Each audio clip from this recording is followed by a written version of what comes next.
plus parce qu'il n'y a pas tant de causes que ça qui nous rassemblent. Et celle-là, elle nous rassemble.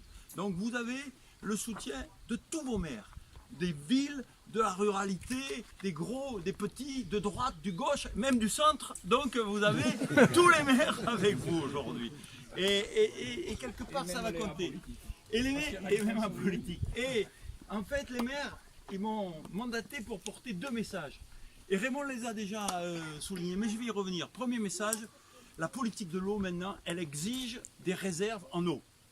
Quand on a le climat qui bouge, quand on a pris 1,5 degré depuis 45 en moyenne, quand on peut constater qu'il y a de plus en plus d'épisodes de sécheresse, c'est le bon sens, et tu as dit les bons mots, c'est le bon sens que d'avoir une politique publique de réserve en eau. Et Henri Tandonnet, quand il était sénateur, il a étudié ce problème en long, en large, en travers. Il a fait un rapport qui s'appelait Eau Urgence. Et qu'est-ce que ça disait? Que comme tous les autres pays méditerranéens, parce qu'on devient, nous, sud-ouest de la France, avec un climat méditerranéen, il faut faire des réserves en eau.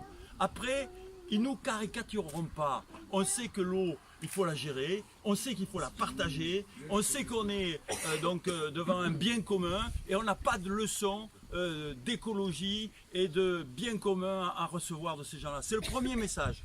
Le bon sens, c'est une politique de réserve en eau gérée de manière publique, collective, économe et moderne. Et on porte ça et le lac de Caussade, ça rentre là-dedans.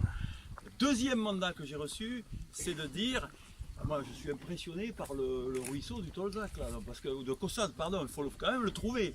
Si la préfète de Lot-et-Garonne n'est pas capable de régler avec nous, les élus, les paysans, ce problème-là, alors franchement, ça désespérait de la France.